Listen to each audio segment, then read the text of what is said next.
Okay, technical glitch. Let's try this again. Hopefully the intro plays.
And welcome everyone to another adventure on Writing Through the Unknown. I'm your host, Michael Koff, and tonight's guest is a very special guest, and I am so grateful to have him on.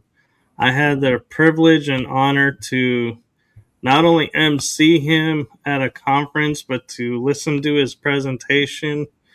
And I have to say, you all are in for a huge treat. He has so much knowledge and is so nice. And so I'm going to stop singing his praises and I'm going to allow him to introduce himself to you all. And so with that, I'm going to turn it over to the one, the amazing, super informative Samuel Chong. Hi, thank you, Michael, for having me here. As you mentioned, I'm a lawyer in California, and also I've been a certified court interpreter and a Chinese translator in California. But my main interest is the esoteric knowledge and also the disclosure that we are not alone in the universe. I've been researching and investigating a lot of the paranormals, including the Bermuda Triangle, ghosts, and who and how the Great Pyramid was built. A lot of interesting things that people have been wondering about. But I found the answers through this book, A Theory About Prophecy, which I think connects all the dots and answers all the questions that you may have. That's really cool, and thank you for sharing that. And is the book still in print, or is it one of those where they've taken it off the shelves because it's too informative and they don't want the information getting out there? Well, it is still in print in the US and also in the Western world, but in China, when it was published, the government removed a few sentences because of the censorship over there. And a lot of people normally don't want this book to be read by the people, by the mass, because it actually advocates peaceful, nonviolent resistance against the tyrannies in the world. Which is much needed right now. And I know you most likely have been asked this many times, but if you'll indulge me, I'm going to ask anyway. How does a lawyer and a court interpreter get into the esoterics and all these topics? Was it just you stumbled on the book, or did you have an interest before the book? I actually had an interest before the book. I had a fascination on everything unknown, including the things that I mentioned, the Bermuda Triangle, the pyramid, and life after death, near-death experiences, reincarnation, and also some of the things that are not explainable. For example, I've been researching people who have ESPs, extrasensory perceptions, or special abilities to see through a person's body and to predict the future. And I did a lot of research on that, and I think this book answers a lot of the questions. And also, as a lawyer, I want to really convey such messages to my colleagues or my peers who really need such a spiritual message, because they actually want to earn a lot of money and make a living out of the people. But I think um, the purpose of life is not financial, not materialistic, but spiritual. We should follow the teachings of Christ to be spiritual, as well as the Ten Commandments in the Old Testament of the Bible. And because when we die, we do not take away any of the wealth that we accumulated. We take away the spiritual lessons. That is beautifully said. And with that, I'm kind of curious because I don't think we covered this in your presentation at the conference, but what is your thoughts on who did build the pyramids and how? Well, it was actually built by people who had knowledge, ancient knowledge, actually from ancient civilizations that disappeared. We did have two continents that existed in the ancient past, one of which was Atlantis, and the other was Lemuria. Lemuria existed in the Pacific Ocean, and Atlantis existed in the Atlantic Ocean. And it was a very wise and learned person from Atlantis called Thoth who built the Great Pyramid in Egypt. He was not a god as what the Egyptians now believe. He was just a regular person, but he had the knowledge to use anti-gravitational technologies and supersonic vibratory systems to cut the huge stones in a very precise manner. He was able to align the stones precisely so that the pyramid was used actually as an energy center, because it was able to capture the cosmic and terrestrial energies. The pharaohs, ancient pharaohs of Egypt, knew how to use it correctly, so they sat in the king's chamber and meditated and communicated with people on different planets. And also, they were able to use it to make rain, as archaeologists agree. About 10,000 years ago, the Nile region was pretty fertile with a lot of rainfall. And this is actually one of the reasons why there were a lot of rains in that region in the ancient past, because they were able to use the pyramid to make rains through projecting a kind of energy into the sky so that clouds would be able to form. Do you think Thoth had ET technology that allowed them to build this structure the way it is? And my other question is, because it was built by Thoth, is that why there's no hieroglyphs inside the pyramid? The first question, we all came from different planets originally. For example, the blacks and the yellows came from a planet called Baccaratini, according to the book Theoba Prophecy. The Caucasians came afterwards, and the ancestors of the Polynesians came later and landed on the continent of Lemuria, and then they migrated. Some of them migrated to Atlantis, and Thoth was actually one of the people originally from Lemuria who was able to build the pyramid in Egypt.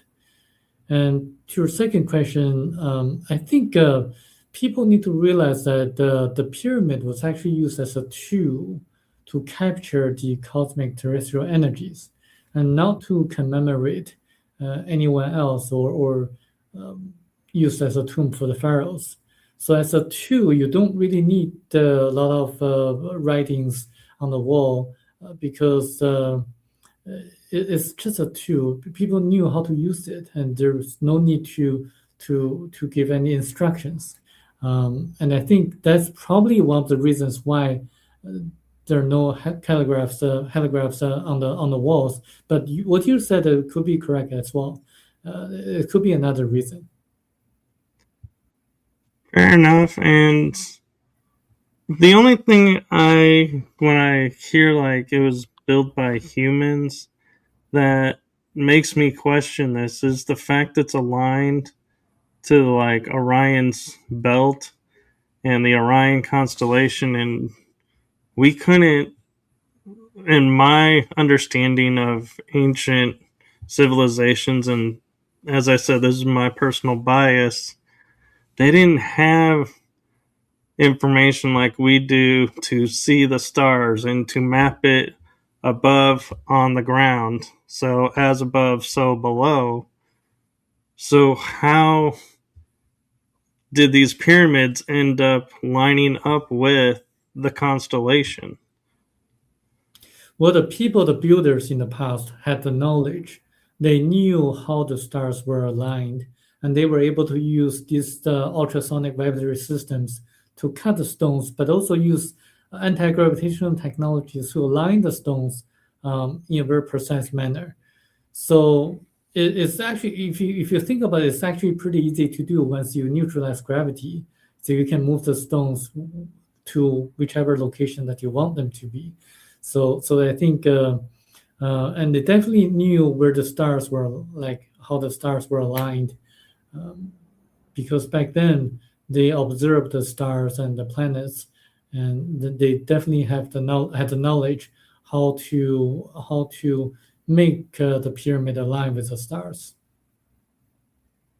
Okay, that makes more sense actually. And it kind of goes into also the theory that they say water from the Nile was pumped into the bottom of the Great Pyramid to create energy.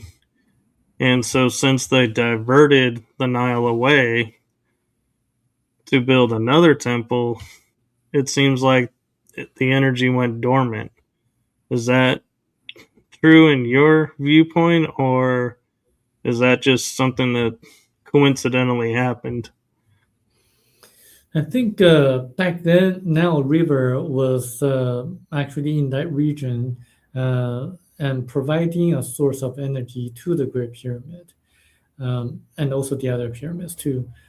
The the pyramid structure, is a structure that can capture the energies. And also, if you know the recent news, like a few months ago, when they discovered that there's a subterranean structure beneath the pyramid, you may make the inference that that structure beneath the ground is a structure that captures the terrestrial energies. And then above ground, you have the pyramid structure that captures the cosmic energies. So with the combination of the energies, um, if a person knows how to use it correctly, then that person would be able to sit in the king's chamber and meditate and concentrate and to project the thoughts through the top of the pyramid into the cosmic realm and to really communicate with people on different planets. This is actually how they did that in the past. And I think among other knowledge or facts, people can make the inference that there are a lot of things that we can uncover, either from the pyramid, but also or from the Sphinx, because there are chambers beneath the Sphinx that can be opened. And according to Edgar Casey, as you know, and also according to other psychics, Michel Desmarquet, the author of the book The Uber Prophecy, also says that the ETs tell him that once the three chambers beneath the Sphinx are opened, then everything will be known. But they only can be opened when we are ready. We are not ready spiritually yet. I agree with that, and I do hope the day comes soon, though. And an interesting theory that I've heard tossed around a lot is Egypt was created by survivors of Atlantis. Do you think that it is survivors, or do you think actually Egypt was a part of Atlantis and that the continent was bigger than we thought it was?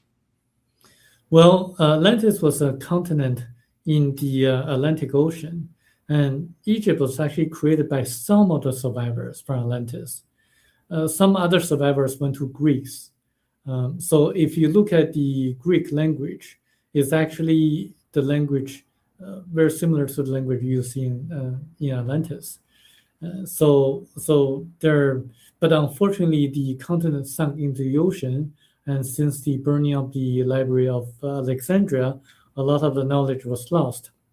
Actually, when Moses was around, there were still schools that taught esoteric knowledge, knowledge that can help people to perform magic such as the magic performed by the magicians of the pharaohs of Egypt, as documented in the Old Testaments of the Bible. But afterwards, the knowledge was gradually lost. So by the time that Jesus was born, basically on Earth, very few people knew or had the knowledge to perform magic. So there's a lot of interesting facts that people can learn from that book. It's fascinating. And you raise a good, interesting point with the Atlantean survivors going to Egypt and Greece because in history, Greece in the Ptolemaic age ruled Egypt, but they seemed to get along. It wasn't like a major conflict and they were constantly, you know, jarring and trying to fight and get freedom. It was like they just accepted it. Then when it was over, they're like, okay, we're back to just Egyptians. And so could that be why? Because they had that common ancestry connection that they were like, okay, we're going to be partly Greek now. Cool. Yes, that's actually one of the reasons. The other reason was that people on the continent of Lemuria and Atlantis were highly spiritual and peace-loving people. So they did not want to have wars. And Thoth, actually, when he felt that they were ready spiritually and materialistically ready, this is the reason he built the Great Pyramid in 9 years' time. As you see, only when people were spiritually ready and technologically ready were they able to build a pyramid. And this is the reason why when in later years when the people in Latin America tried to imitate in building the Great Pyramid, they were not able to do that because they lost the technology, and they were not really spiritually ready to build a pyramid as great as the Great Pyramid in Egypt. So as you see, the later years, the pyramids were not as great as the ones that they built before. Okay, and I have an interesting question about Lemuria. If we can sidestep over to the Pacific for a moment, and that is, I hear it referred to as Lemuria, but also Mu. And so, is there a difference between the two, or why is it under two different names? It's actually the same. It's just the two names that people call the same continent. Actually, on the continent of Lemuria, there existed a very, very successful and spiritual civilization in which there was no money. Money did not exist on the continent of Lemuria or Mu. People just grabbed whatever they needed from the marketplace because no one took advantage of each other. And they had a lot of great technologies using nuclear energy to power lamps or lights. They also knew how to use anti-gravitational technologies to build a pyramid that's 3 times as great as a pyramid in Egypt. They also built the moas, the statues on Easter Island. So this is why when you go to west of Chile, go on that island, you're going to see that even with modern technology, it will be very, very challenging and difficult to duplicate the moas, the statues on Easter Island. That's actually one of the remnants of the ancient civilization of Lemuria.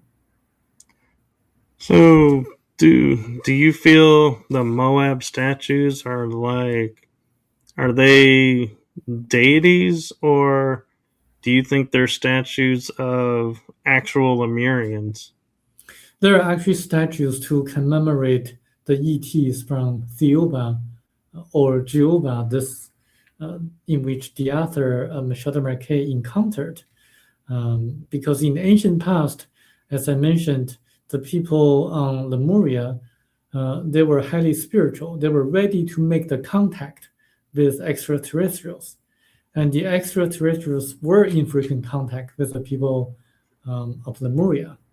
So they actually built the statues, the moas, to commemorate or to remember the ETs that were in contact with them and actually help them to colonize parts of India.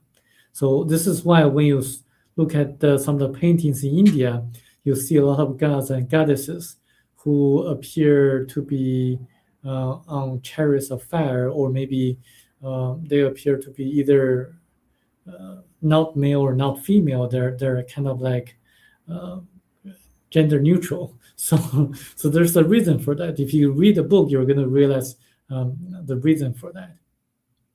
Okay, I'm definitely going to get this book. And one thing that I'm curious your viewpoint and opinion of is there's a lot of talk about Atlantis and the theories of why it sank. But when you ask people about Lemuria, they just say it sank. Why is Atlantis more like controversially sought than Lemuria? One of the reasons was that on the continent of Atlantis, there existed a race that's the Caucasian race. And there are a lot of legends and stories on how what happened to that continent.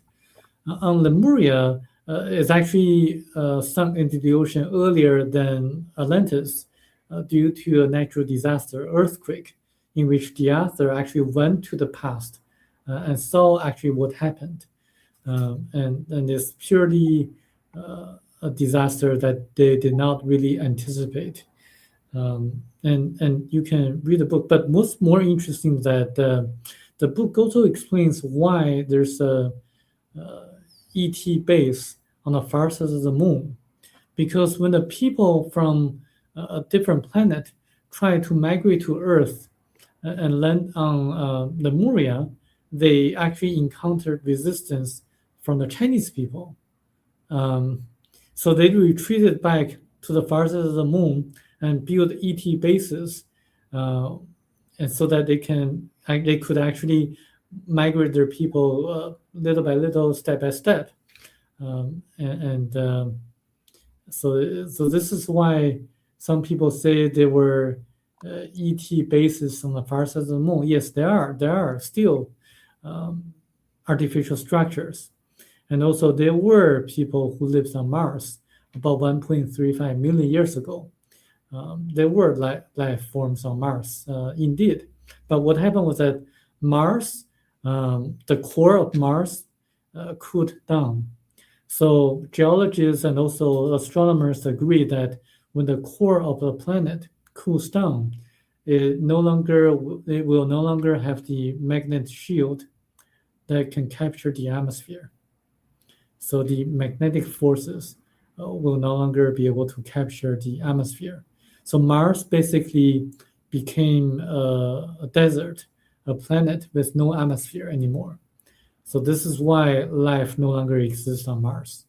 But it used to have life forms. And Earth, as you know, the core of Earth is really hot.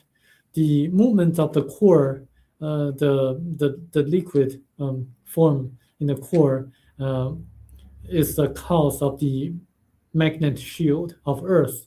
This is why we have the atmosphere, but Mars doesn't have it anymore.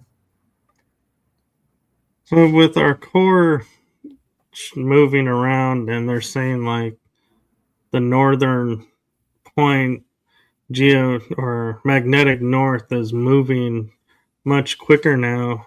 Does that mean our core is cooling down and our atmosphere is going to shift, or does, in your opinion, the fact that the cores alternate, they do that naturally, and we're just kind of fear mongering that it's going to be total devastation?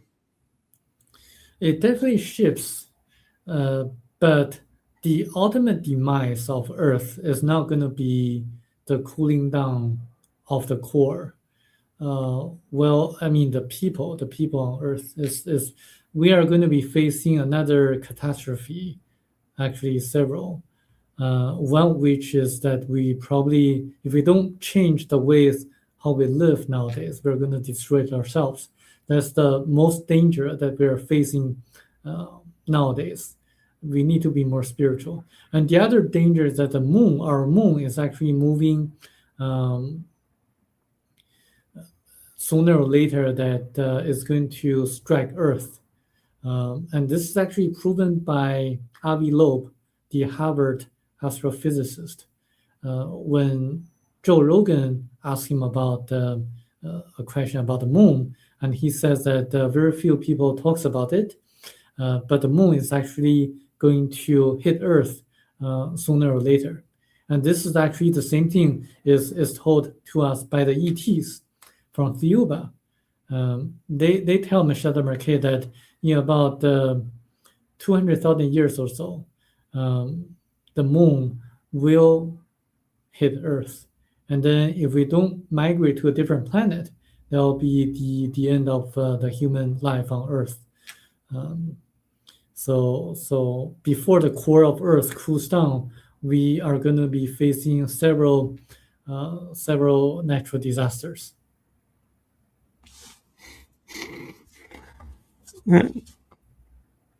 Wow, that's actually making me think a lot about things, because I know the moon is artificial and was placed to help balance the planet, but I never thought about its orbit decaying and eventually hitting the planet, and so that that is interesting. Wow, I got to think about that. And one question you kind of mentioned, how in China things are more censored, probably, than they are here, even though there's a lot of censorship here. How is it, when there's a sighting in China? Does the government say, like they do here, "Oh, you saw a weather balloon. That wasn't anything," or are they more open about the UFOs? Well, it depends on the period of time that you're talking about. In the early 1990s and the early 2000s, the Chinese government was actually quite open to this kind of phenomena. The official media reported on few sightings and also close encounters with the extraterrestrials.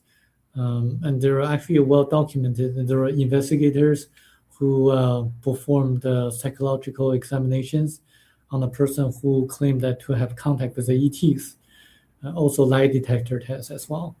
And the official media reported on this, but after a few years, in the last 15 years or so, the government became very, very quiet, and they don't want to report anything out of the extraordinary, or they don't want to report anything that's not in the textbook. So the attitude of the Chinese government changed. But there are a few sightings publicized and well known to the Chinese public that occurred in the early 2000s and 1990s. There was actually one well documented Roswell crash of China, and in which they actually recovered a ET vehicle that crashed in China, and one ET survived, and the other died. And but the Chinese military took the vehicle and the ET body, and the other ET who was still alive, and then the researchers in China never heard back from the government. So there are incidents in China which were well publicized by the ufologists in China. But recently, this book, The Theoba Prophecy, got into China as a science fiction. But as you know, people know that it has to be classified as a science fiction in order to be published in China. The readers know that a lot of the readers know that it's not a science fiction. It's actually pretty.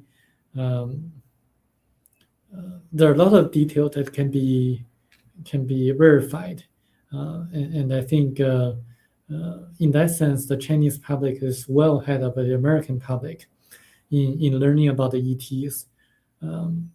I say that because, in the U.S., people wonder about the reverse engineered results of the ET crafts that crashed in New Mexico or elsewhere.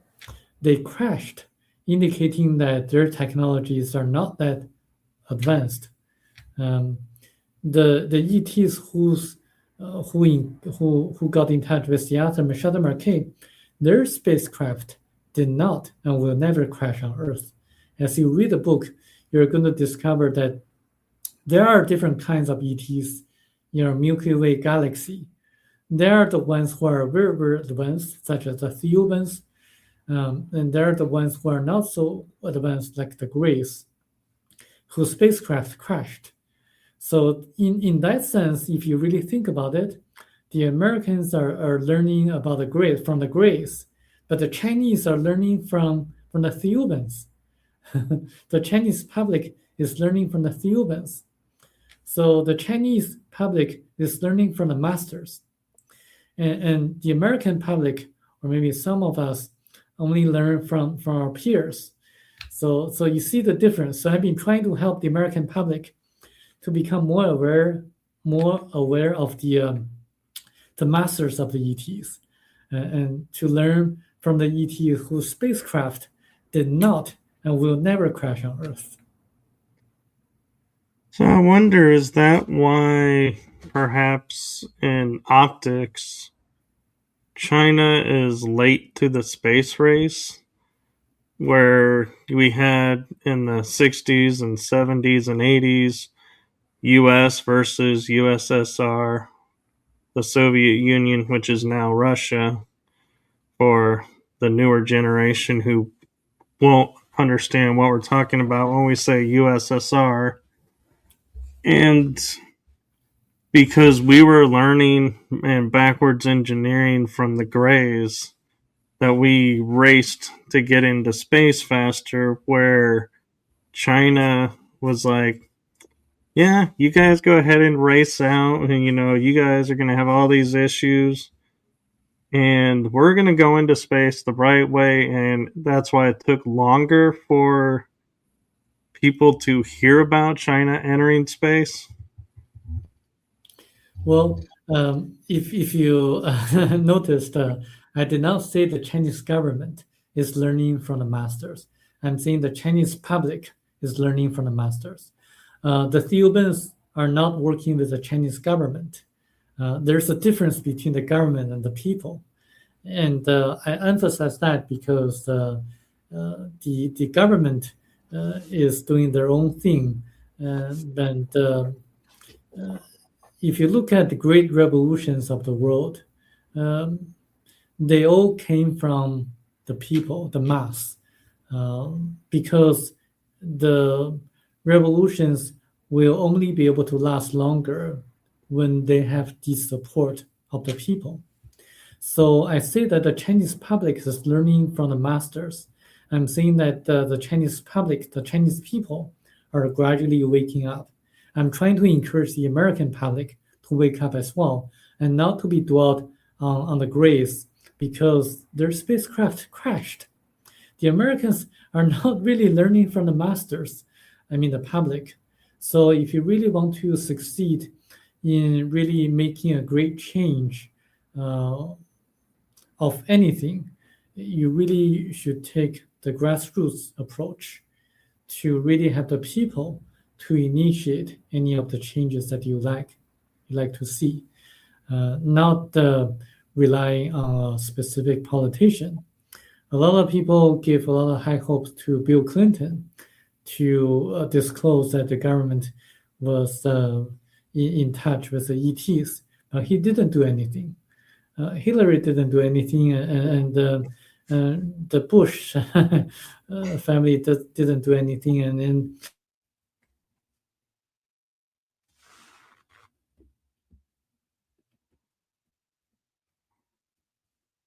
I think we froze.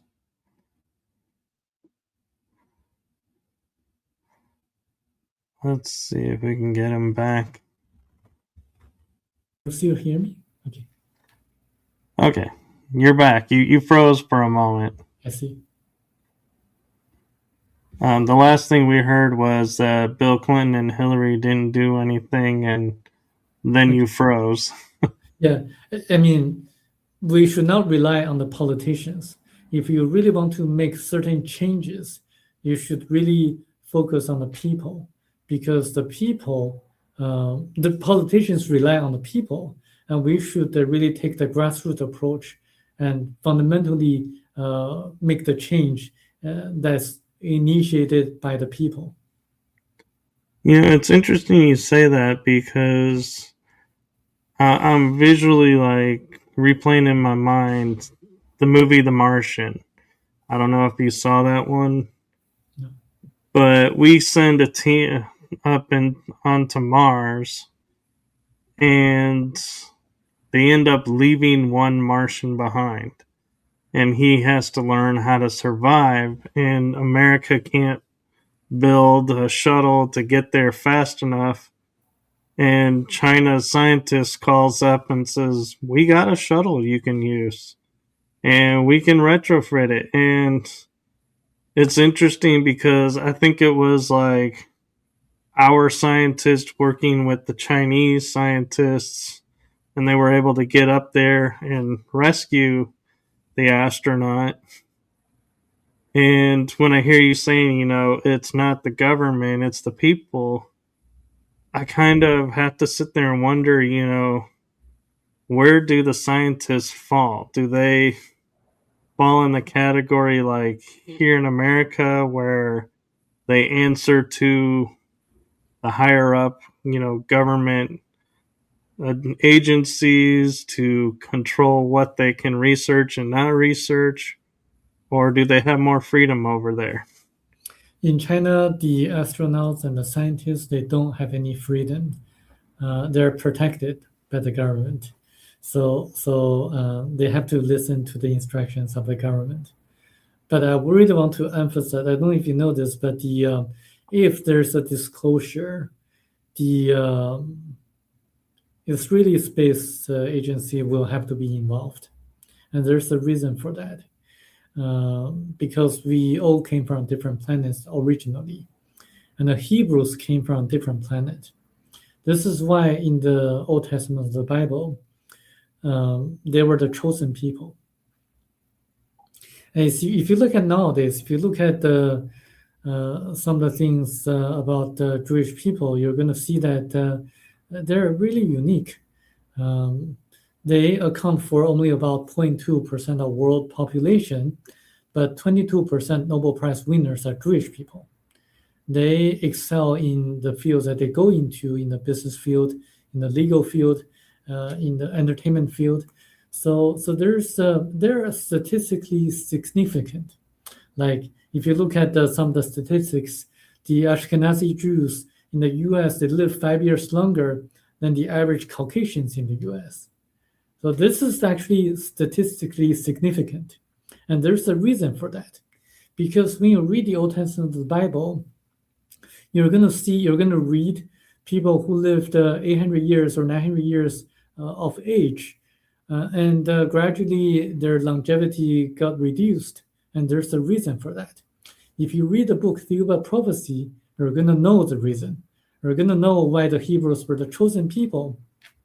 You're gonna know why Jewish people are so unique, and you're gonna know like a lot of the things in the Bible, such as who really destroyed the two cities, Sodom and Gomorrah, and why they were destroyed. You're gonna realize who really parted the sea for Moses, and who really gave the mannas to the Hebrews to eat during Exodus. You're gonna realize like the Star of Bethlehem was actually a space vehicle of the ETs. It's actually proven by astronomers, verified by the astronomers in China, because they saw a star that remained in the sky for 70 days. Because the Chinese astronomers kept a very good record of the changes in the sky or in the stars. Actually, I wrote an article about that, and you're going to discover a lot of things that you really you probably would want to know.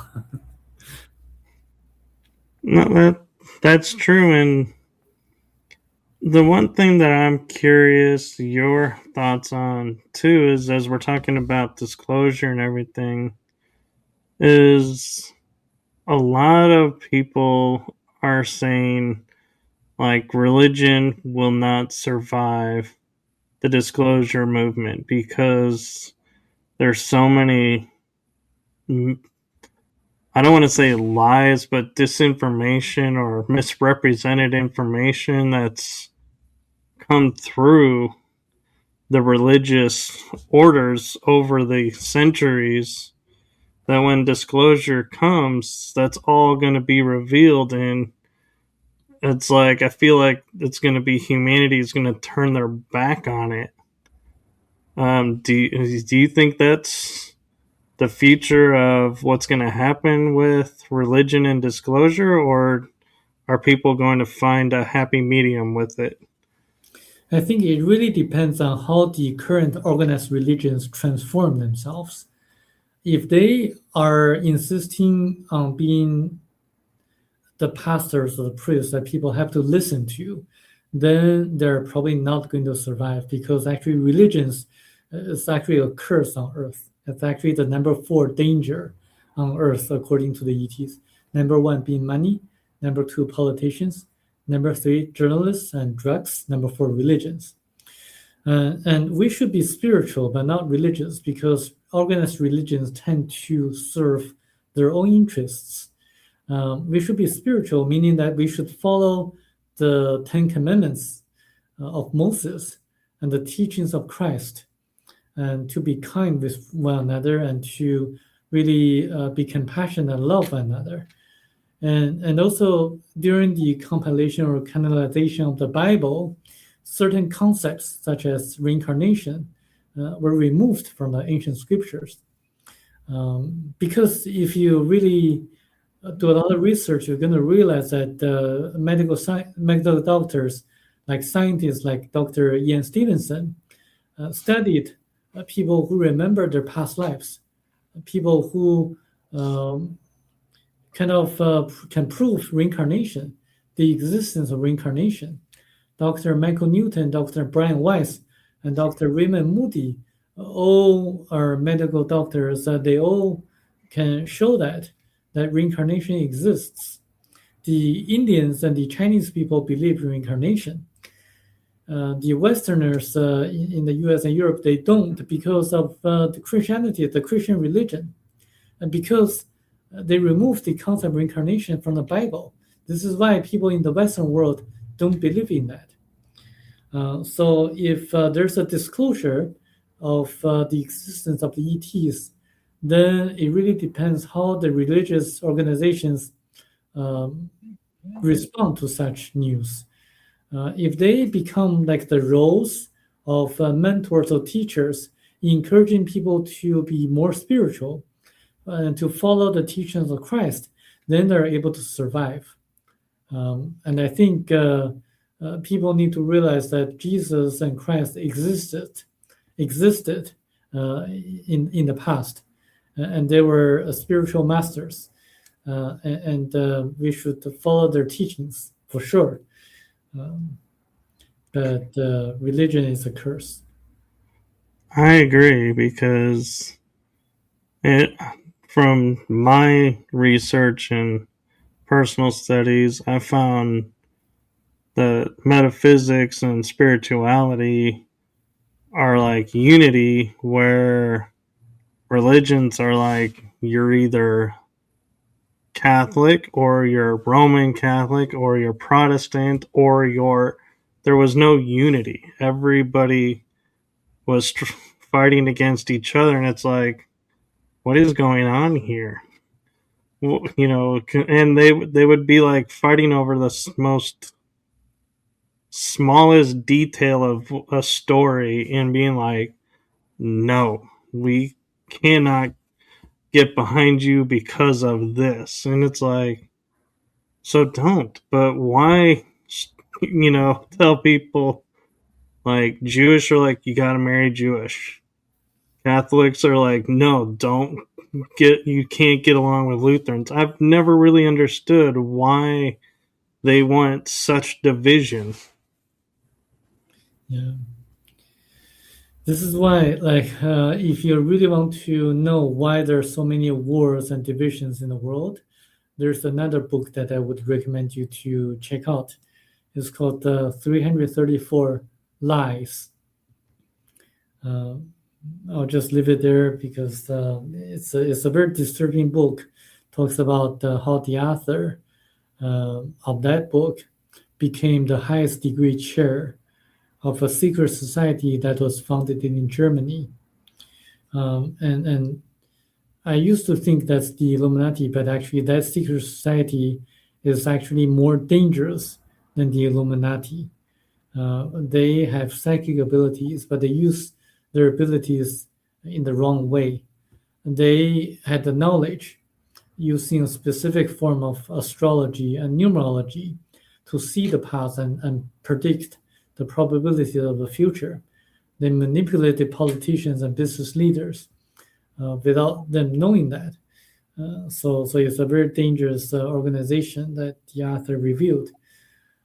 But that's a different story. But it's probably too advanced for most people. But it's a very disturbing book. Sounds like it. And I'm curious to hear your thoughts about, where and how you feel disclosure will happen versus how you would want disclosure to happen. I think, given the fact that most people want to hear or they want to hear that the ETs are a threat. I mean, a lot of the military defense companies, they would like to portray the ETs as a threat so that they can make more money, get more money from the defense budget, from the government. I think it's probably going to go into that in that direction, posing ETs as a threat in that way. But I'm working on different direction, just to really empower people with the right knowledge that ETs are not a threat to us. And I think we need everyone to join the force and to awaken the people, enlighten the people, so that they can have the right knowledge. Because if the ETs really want to invade us, they would have done that long time ago. They wouldn't have to wait until now. And I think the defense companies need a lot of money now, so they want to post that as a way to do it. Right. Yeah, that's true. And I have an interesting theory. I'm interested to hear what your thoughts on it would be, and that is like Lemuria and Atlantis. It was recorded they sank into the ocean, but yet we can't find definitively where they are. So, is it possible that instead of sinking and being destroyed, that they somehow energetically shifted from our level of the earth and are like now in like Agartha or inner earth, and they left the main planet surface because, like you were pointing out, we had gone away from peace and spirituality. So, to preserve their way of life, they left. Could that be more accurate of what happened to both of those cultures? I definitely hope so, that they survived the catastrophes. However, it's very unlikely that they moved their entire civilization to elsewhere on Earth. Uh, there are archaeological findings or structures in Latin America that puzzle people nowadays. And also the fact that the ocean, the Pacific and Atlantic Ocean, are oceans are the least explored areas on Earth. Um, I think if we really explore the bottom of the ocean, Atlantic Ocean or the Pacific Ocean, we will be able to find evidence of the ancient civilizations. Um, it's just that we haven't really fully explored the bottom of the oceans yet. I definitely would hope that there are people who survived the catastrophes. I have not found any verifiable evidence on that yet. And I'm curious your thoughts, going a little bit deeper with that is, and pointing out as far as we're told, we're not exploring the oceans and we're focusing in space. Why do you think that is, in your opinion? Why wouldn't we want to explore our planet more and learn, if there's, places we could live like in the ocean and, expand our horizons that way? Why are we so driven to go into space instead of the ocean? Because everyone can see space at night or during daytime. Not everyone can see the ocean because unless you live in a beach or near the beach area, you probably won't be able to see the sea or the ocean. But everyone can see the sky, so that's why it fascinates more people than the sky fascinates more people than the ocean. And I always find it interesting, like when we talk about our Star Trek future, they're like space, the final frontier. And then I stumbled on a show, Sequest, and they're like the true final frontier. And it's like, yeah, it really, surprised me that, we forgot about our oceans. And so I wonder sometimes, do they know what's in the oceans and that's why we're not going and exploring, because they don't want what's in the oceans to be known, versus if we go into space, we it's like, well, we they can cover up more of what's in space cuz not everybody has the technology to go into space. But as you said, like people can go in the ocean. So if you say there's a structure here, anybody really could go and park a boat over it and send something down and look and be like, there is a structure. But maybe they don't want that. I think technology is actually one of the obstacles, the limiting factor, because you have to have the technology to bear the pressure of the water in deep ocean. So, in order to discover any of the evidence of ancient civilizations, it's actually, I don't know. I don't have the answer actually. That's okay.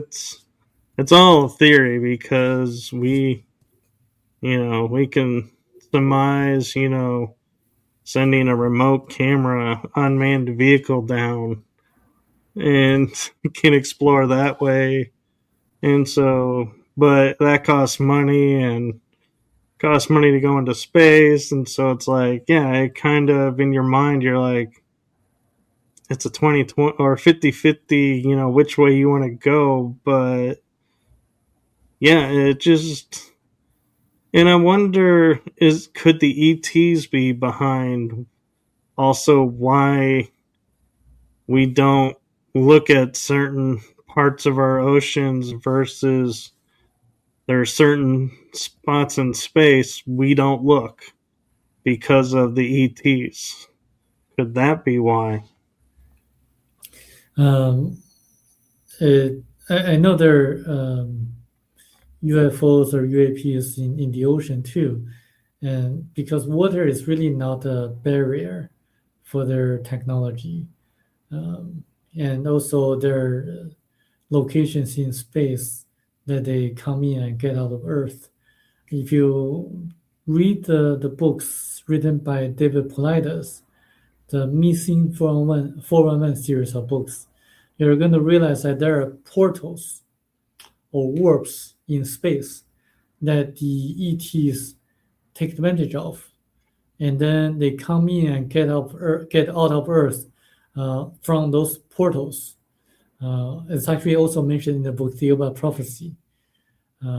So those locations are also the locations which people gone missing, who have gone missing, like in the Bermuda Triangle, where the planes and ships disappear, and also in the national parks in the U.S. and Canada, where hikers or climbers they disappear or vanish in very strange circumstances because there are warps like ribbons float in space. They move around, and then but the ETs know the locations of the portals, so this is why they come in and get out of Earth using the portals. And this is why when you observe space or the sky, you can see that the UAPs frequently appear and disappear uh, at a specific location in the sky. It's actually proven by a lot of the observers. So I think there are a lot of things that people can uncover. Very true. And I'm kind of curious with ET technologies if, we're starting to make more advancements now in how we get into space. If there's ETs behind this and helping us, and if that's true, oh, I had this thought in my head and I just went blank on it. So, Let me answer your question. Okay. yeah, Yeah. If the ETs are helping us, then it's only the helps from the grace or the primitive or not so advanced ETs that are helping us. I'll just give you an analogy. Like if you're in a school, then you got stuck answering a question, a mathematical question or problem, then you're probably likely to receive help from your peers, your students, your classmates. Um, and this is like when you go home, you probably wouldn't receive your help from your parents, because if the parents are wise and knowledgeable, because the parents know that if they just provide direct assistance, just give you the answers, then you're not going to learn as much. They're probably going to give you some general directions and ways for you to really solve the problems on your own, because that's a way for you to learn. So similarly, the advanced ETs are now going to give us direct assistance in developing such technologies. It's the peers, the Greeks who are our peers, who may have agreed with the U.S. government, forming some kind of exchange or agreement, and to provide certain technologies to the military. But I wouldn't say that I don't think the advanced ETs are providing such technologies. For another reason would be that we are not spiritually sufficient to receive their assistance, because if they provide such technologies to us, we're just probably going to have another war and destroy ourselves. It's really sad that people are just like that way. It is sad, and I agree. And I know we're at a little like a minute over the hour. Do you have time to talk some more, and or do you need to go? I want to be Yeah, respectful of your time. yeah, we can extend. We can, yeah, continue. Okay.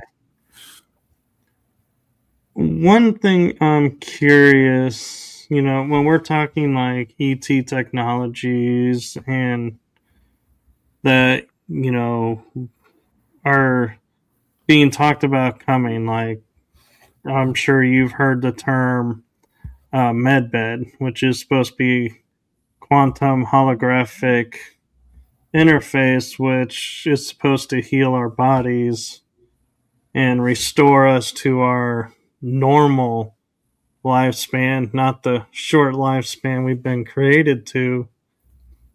Is this, in your opinion and your thoughts, beneficial ET technology, or is this a ET technology that's going to turn around and be another means of control and keeping us from expanding our spirituality? First of all, I don't have enough information about medbeds, like specific verifiable information. From what you described, the technology is definitely possible to achieve, because my parents are Chinese doctors, and Chinese medicine is actually based on the human energy fields. If you can really improve on the human energy field, the chakras and the auras, you're definitely going to heal the body much better than the conventional drugs that people take. So the technology is definitely possible. Will the ETs directly give the technologies to us? I don't know. If they are really trying to help us, they would probably provide the knowledge to us, so that we can develop medbed ourselves through the knowledge that they provide to us, or maybe kind of insinuate to us. I just don't think that they would just provide a medbed and for us to reverse engineer. Longevity is another issue, because the longevity of the people depends on the spiritual development of the people. So if you're highly spiritual, then you can live longer. If you're not, then you are not going to live longer. So this is just a fact. And I can elaborate a little bit more on that, but I think it's useless for a non-spiritual person to live more than 100 years or so, because it's not to the benefit of the revolution of the soul, or the fear, or the spiritual development of that person. You have to really leave the physical body in order to understand the spiritual lessons that you need to learn in your next reincarnation. So what happens is that when a person's astral body leaves the physical body, there's going to be a life review process. Everything that he or she did in the lifetime will be shown to that person as a holographic film.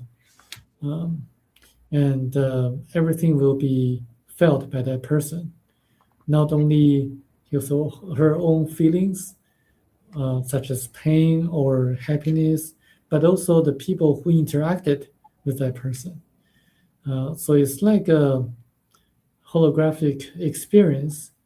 Uh, and then, since you're going to feel the pains of others, or the happiness or the appreciation of the others, you're going to know what kind of things you did correctly or incorrectly. So that's when you decide what kind of spiritual lessons you're going to learn in your next lifetime. So it would not be beneficial if you just keep living on Earth for maybe a few hundred years or so. It's probably not the best or the most efficient approach. That makes total sense. And I'm curious with your background and your studies and cultural background. I don't know if you're into the astrology or not, but what is, in your opinion, as we're kind of dipping our toe somewhat in disclosure, that it happens that this year is the year of the fire horse?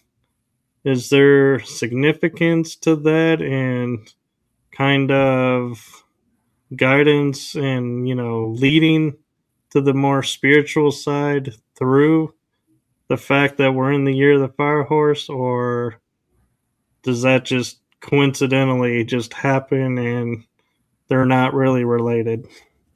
Astrology works for sure, according to the ETs. I mean, but not in the way that most people think. So we have electromagnetic fields or electrons on Earth, um, and the stars and planets influence the electrons or electromagnetic fields of electrons. And so when a person is born, or when like a specific moment of time uh, occurs, there are certain aspects or tendencies of the electrons affected by the stars, the locations of the stars and the planets. So it's the aspects or tendencies of the electromagnetic fields of the electrons that tend to have specific influence on the actions of the people on Earth. So that's how astrology works. And I definitely hope that there's going to be a disclosure this year.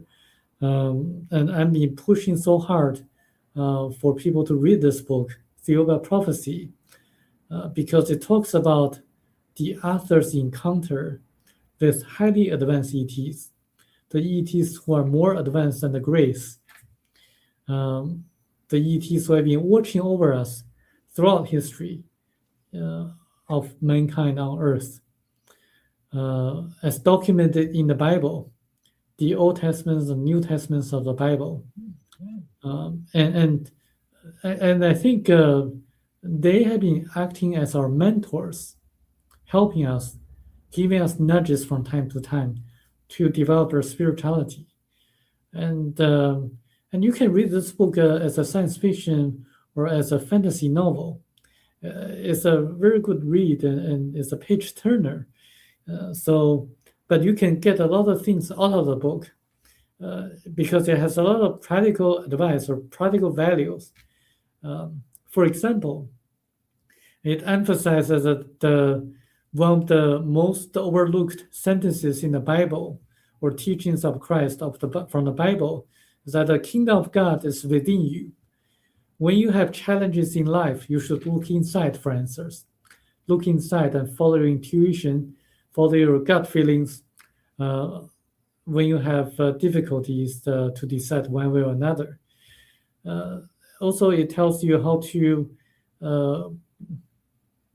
improve your health from a different perspective. So there are a lot of things in the book that are gems or practical advice that can give you a lot of values. Actually, reading the book has been my best investment in my entire life.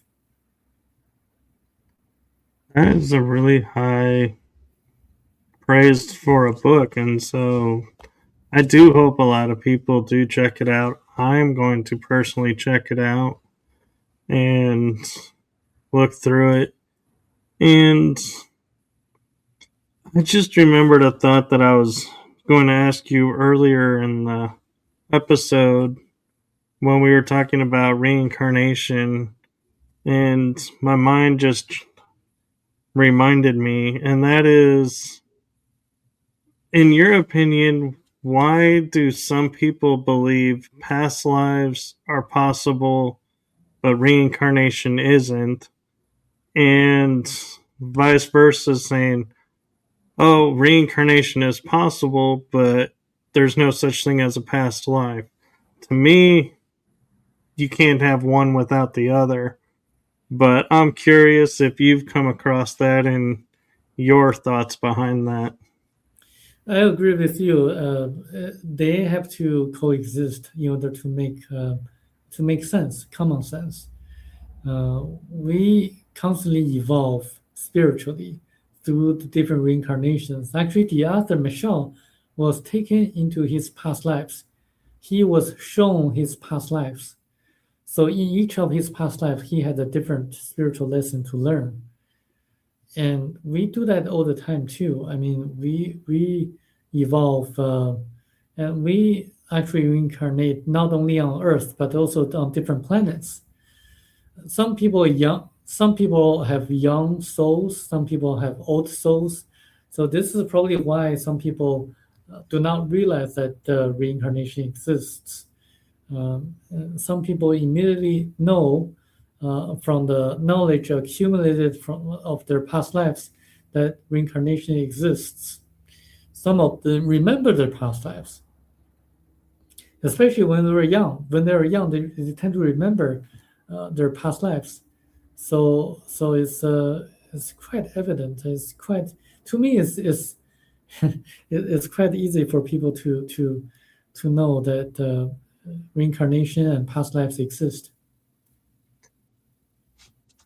Thank you, and I agree. And one thing that I find that's very interesting is I've heard a lot of people talking about as we're spiritually growing and shifting that, like, we're going to do away with the Julian calendar system and return to a lunar calendar system where we'll have 12 months of 30 days.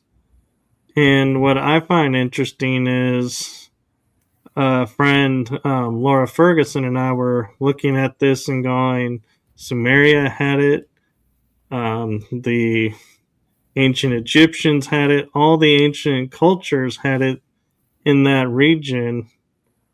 But as I studied Chinese history, I don't know if I learned or remembered how China's calendar system works. And if we did go to a lunar system, would that more align with the Chinese calendar system? Because I know it's based on the stars, but that's about all I remember of it. The traditional Chinese calendar system is based on the lunar system. And in the past, we had everything was documented in the lunar system. Nowadays, because of Western influence, we use both actually. Okay, so do you think that that's going to help us spiritually, that we're going to be leaving this man-made system of time and returning to a more natural lunar time, even though I can't really say the lunar time is natural because the moon wasn't always there, so it can't really be natural. I like to ask you, like, where did you get the information that the moon wasn't always there? Because you're absolutely right. According to the ETs, that the moon was actually captured. The moon did not exist on Earth back 1.35 million years ago. However, like I would say, I forgot the number of the exact year, but just a few thousand years ago, or maybe longer than that, moon appeared and it was captured by Earth. Um, and you can use artificial to describe the moon, because it's inherently different from Earth. However, like I would say about, oh yeah, I remember. So back about 250,000 years ago, the moon was captured, at least from that time. So they were. So where did you get the information that the moon wasn't there a long time ago? I actually was reading some indigenous North American tribal cultural material, and there's references to when the moon arrived in some ancient Greek texts. And so that's where I was like, in my mind, I was like, okay, if the ancient Greeks are the only one on the planet that said, yeah, there was a time before the moon, I'd be like, maybe that's symbolic, but the moon was really there. But when another bunch of cultural tribes on the other side of the world sit there and say, oh, there was a time before the moon, I'm like, wait a minute. We got two different sides of the equator, or not equator, but hemispheres talking about the same thing. There's got to be something to this. And so that's where I was like, okay, the moon didn't break off of the earth as we're told in science class and hasn't always been there. Right. I didn't know about that, but you're absolutely right that the moon was not there long time ago, 1 million years ago or so. Um, and people in ancient civilizations knew about this. Yeah. So the legends, yeah, say so. And so I'm curious, you mentioned the moon was captured and brought here. Do you think that it's a piece of another world that was destroyed that was captured and brought over, or and that's why scientists are like, there's only 8 planets in the solar system now, not 9, because we don't want the 10th planet to come because of that prophecy. Well, the moon was a comet that was captured by Earth, um, and uh, and I would say read the book Theory of Prophecy, and you understand why there are basically 9 planets, or 8 or 9 planets revolve around a star, like our solar system, and why there are like 9 stars that revolve around a bigger star until the center of the universe. So this is actually a pattern of the universe yet to be uncovered by astronomers. Um, I would love to continue the conversation after you read the book. Yes, and I'm glad I didn't read the book because I feel like a lot of my questions might have been skewed differently, and so. Yeah, Uh, but yes, I'll definitely will do that, and I'm gonna take a moment and see. While I'm looking something up to share with everyone, yeah. do you mind? Do you have a message or anything that you'd like to share with everyone that you would hope that they would take away from this and maybe inspire them to do some more research into this? Yes, the ETs tell us that the number one danger on Earth is money. So, as you see in this commercial world, everything revolves around money. So, if you have a way to cure cancer, but if a company cannot make money out of it, the company will have no incentive to promote such method to cure cancer. Instead, they would tend to develop uh, pharmaceuticals that would cost hundreds of millions of dollars to really treat the symptoms of cancer and not necessarily cure it. Because the companies will not be able to make money because they have to serve the interests of their shareholders. So are the defense companies. They have to serve the interests of their shareholders in order uh, to I mean they have to create divisions in the world and to sell their weapons and to create conflicts. So in the education industry as well, in the legal industry as well. so so everywhere. So people have to have the knowledge to really kind of realize that we can empower ourselves with the right information and facts. So this book opens people's eyes and enlightens people with the right knowledge. I really believe that knowledge is power because it can empower us to make the right decisions in our life. I agree. And what I did was I went into your bio and copied the name of the author and the book title. And so I have it on the bottom of the screen here. It's also in the description for this episode. So anyone who's watching, this is the book that we're keep referencing and the author's name. And so where can people find this book? Is it on your website or is it on Amazon? It's on Amazon and also on Audibles as an audiobook read by a very good British narrator.